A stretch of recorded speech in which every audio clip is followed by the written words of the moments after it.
দেশের বাইরে আমার কোনো ঠিকানা নেই, এটাই হলো আমার ঠিকানা।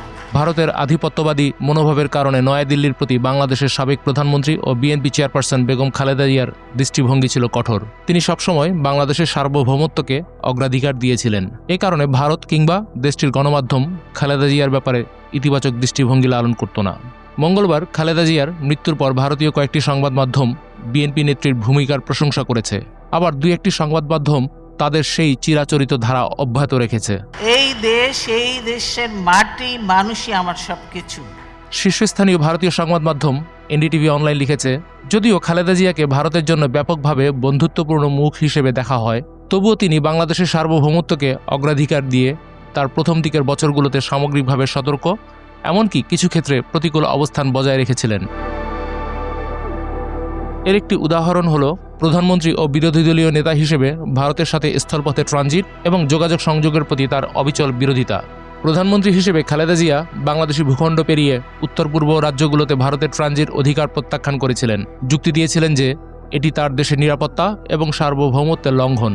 তিনি আরও যুক্তি দিয়েছিলেন যে ভারতীয় ট্রাকগুলোকে বাংলাদেশি রাস্তায় টোলমুক্ত ব্যবহারের সুযোগ দেওয়া দাসত্বের অনুরূপ। সংবাদ মাধ্যমটি আরও লিখেছে, খালেদা জিয়ার ভারত বিরোধী অবস্থান বাস্তবসম্মত বিবেচনার বাইরে ছিল না, অর্থাৎ তার ভারত বিরোধী অবস্থান ছিল বাস্তবসম্মত।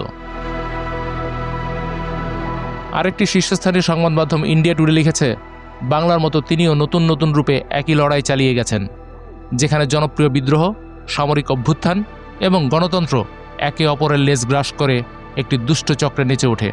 পূর্ব বাংলার সমস্ত যন্ত্রণার মধ্যে বাস করে এবং কোনো শান্তি ভোগ না করে খালেদা জিয়া 2025 সালের 30 ডিসেম্বর মারা গেছেন। এর অর্থ হলো তিনি ছিলেন সেই ভূমির নিখুঁত প্রতীক যা তাকে তৈরি করেছিল।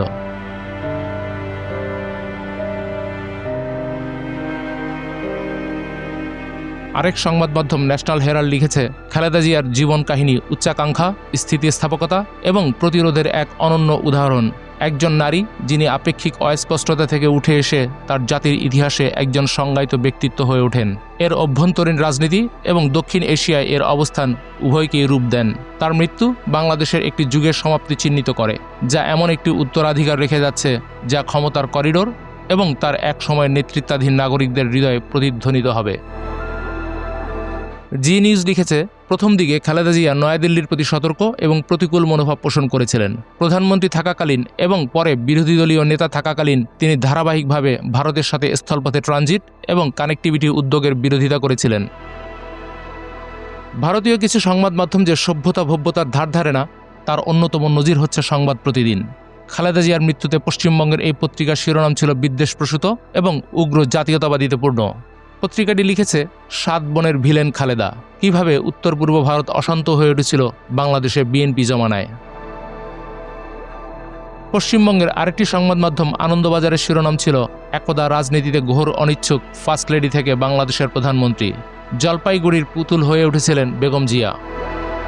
পত্রিকাটি তাদের প্রতিবেদনের শেষাংশে লিখেছে, তবে বিএনপির মধ্যে যারা এখনও দলের ভবিষ্যৎ নিয়ে আশাবাদী, তারা মনে করিয়ে দিচ্ছেন এরশাদ বিরোধী আন্দোলনের নেতৃত্ব দেয়া বিএনপিকে জনভিত্তি দিয়েছিলেন খালেদা। দলকে জনপ্রিয়তার সেই শিখরে নিয়ে যেতে পারেননি জিয়াউরও। সেই জনভিত্তি খালেদার মৃত্যুতে টাল খাবে না, বরং একদা রাজনীতি বিমুখ পুতুলের বেগম খালেদা হওয়ার লড়াই বিএনপির বাকি নেতাকর্মীদের অনুপ্রাণিতই করবে।